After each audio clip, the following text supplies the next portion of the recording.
నిన్నగా మొన్ననే ప్రస్తావించా. పాకిస్తాన్‌తో ఎప్పుడైనా యుద్ధం రావచ్చని. అట్లాగే పాకిస్తాన్‌లో జరుగుతున్న పరిణామాలు ఉద్రిక్తత దారితీసింది నిన్న కూడా ప్రస్తావించా.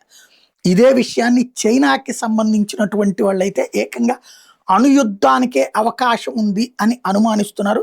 జియోపొలిటికల్ అనలిస్ట్ తాజాగా ఈ విషయాన్ని ప్రొఫెసర్ జియాంగ్ జివాన్ పాకిస్తాన్ ఏ క్షణంలోనైనా సరే అణు వెపన్స్ తీసేందుకు సిద్ధంగా ఉంది.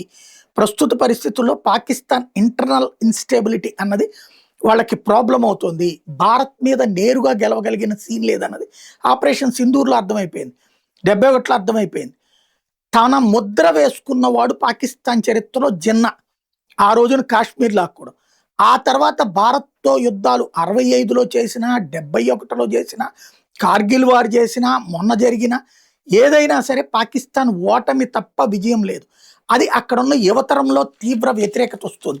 ఇంకొకటి, ఒక ముషారఫ్ లాంటి వాడికి ఉన్నటువంటి విపరీతమైనటువంటి అది దేశభక్తనాల పెచ్చనాల అలాంటి లక్షణాలే ఆసిఫ్ మునీర్కి ఉన్నాయి. అట్లాగే అసమర్థ ప్రభుత్వం షాబాజ్ షరీఫ్ ప్రభుత్వం ఉంది కాబట్టి ప్రపంచవ్యాప్తంగా తనకి ఆప్షన్ ఉంది కాబట్టి మార్షల్ లా పెట్టగలిగినటువంటి శక్తి ఆసిఫ్ మునీర్కి ఉంది.